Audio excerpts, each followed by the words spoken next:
നമസ്തേ. ഇന്നത്തെ വീഡിയോയിലൂടെ നമ്മൾ മനസ്സിലാക്കുന്നത് ഉത്രട്ടാതി നക്ഷത്രക്കാരുടെ 2025 വർഷഫലത്തെക്കുറിച്ചാണ് ഈ വീഡിയോയിലൂടെ പറയുന്നത്. അതായത് 2025 ജനുവരി മാസം 1-ാം തീയതി മുതൽ 2025 ഡിസംബർ മാസം 31-ാം തീയതി വരെയുള്ള വർഷഫലത്തെക്കുറിച്ചാണ് ഈ വീഡിയോയിലൂടെ പറയുന്നത്. ജനുവരി, ഫെബ്രുവരി, മാർച്ച് ഈ മാസങ്ങളിൽ ഗൃഹനിർമ്മാണം പൂർത്തിയാക്കുകയും സമൂഹമധ്യത്തിൽ അംഗീകരിക്കപ്പെടുകയും കുടുംബത്തിൽ മംഗളകർമ്മങ്ങൾ നടക്കുകയും സന്താനങ്ങൾ മൂലം സന്തോഷകരമായ അനുഭവങ്ങൾ ഉണ്ടായിത്തീരുകയും ദീർഘദൂര യാത്രകൾ ഗുണം ചെയ്യുകയും ഫലമാകുന്നു. അപ്രതീക്ഷിതമായി തൊഴിൽ നഷ്ടപ്പെടുവാൻ സാധ്യതയുണ്ട്. നിസാര കാര്യങ്ങൾക്ക് പോലും വെപ്രാളം പ്രകടിപ്പിക്കുകയും ഉദ്ദിഷ്ട കാര്യങ്ങൾ നിഷ്പ്രയാസം നടന്നുകിട്ടുകയും കുടുംബാന്തരീക്ഷം സന്തോഷപ്രദമായിരിക്കുകയും ഏറ്റെടുക്കുന്ന പ്രവർത്തികൾ വേഗത്തിൽ പൂർത്തീകരിക്കുവാൻ സാധിക്കുകയും ഫലമാകുന്നു. പരിഹാരമായി വിഷ്ണു സഹസ്രനാമാർച്ചന നടത്തുന്നത് ഉത്തമമാകുന്നു.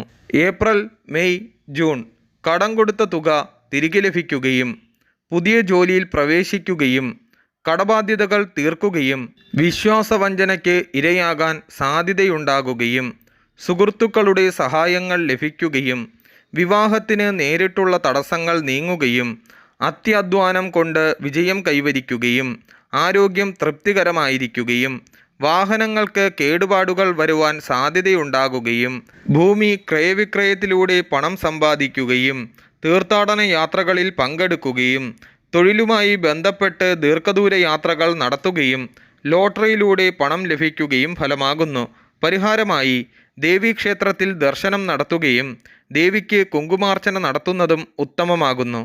ജൂലൈ, ഓഗസ്റ്റ്, സെപ്റ്റംബർ പ്രവർത്തന മേഖലയിൽ സാമ്പത്തിക നേട്ടം ഉണ്ടാകുകയും ദാമ്പത്തിക സുഖവും മനോസുഖവും അനുഭവിക്കുകയും ഔദ്യോഗിക രംഗത്ത് മത്സരത്തിനെ നേരിടേണ്ടി വരികയും കലാരംഗത്ത് പ്രവർത്തിക്കുന്നവർക്ക് നല്ല സമയവുമാണ്.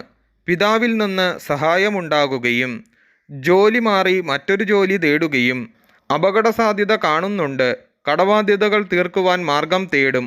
മനസ്സ് ആകുലതകളാൽ നിറയും. വിചാരിച്ച കാര്യങ്ങൾ ചെയ്തു തീർക്കുവാൻ പരിശ്രമിച്ചുകൊണ്ടേയിരിക്കും. വൈദ്യുതിയിൽ നിന്നും അപകടത്തിന് സാധ്യതയേറുന്നു. പരിഹാരമായി ഭദ്രകാളി ക്ഷേത്ര ദർശനം നടത്തുന്നത് ഉത്തമമാകുന്നു. ഒക്ടോബർ, നവംബർ, ഡിസംബർ ഈ മാസത്തിൽ ഗൃഹനിർമ്മാണം പൂർത്തീകരിക്കുകയും ഭൂമി സംബന്ധമായ പ്രശ്നങ്ങൾക്ക് സാധ്യത കാണുന്നു. ബന്ധുവിയോഗം ഉണ്ടാകുകയും വീട് മാറുവാൻ ആഗ്രഹിക്കുന്നവർക്ക് ആഗ്രഹം സാധിക്കുകയും വിദേശത്ത് പഠനത്തിനായി പോകുവാൻ ആഗ്രഹിക്കുന്നവർക്ക് സാമ്പത്തിക പ്രശ്നങ്ങൾ അനുഭവപ്പെടുകയും കുടുംബത്തിൽ മംഗളകർമ്മങ്ങൾ നടക്കുകയും സന്താനങ്ങളുടെ ഉന്നമനത്തിനായി തൻ്റെ ഉന്നത ബന്ധുക്കൾ വഴി ശ്രമിക്കുകയും അമിതമോഹങ്ങൾ വെച്ചു പുലർത്തുവാൻ ശ്രമിക്കരുത്. ആത്മീയ കാര്യങ്ങളിൽ താൽപ്പര്യം വർദ്ധിക്കുകയും പരിഹാരമായി ശിവന് ധാര നടത്തുക.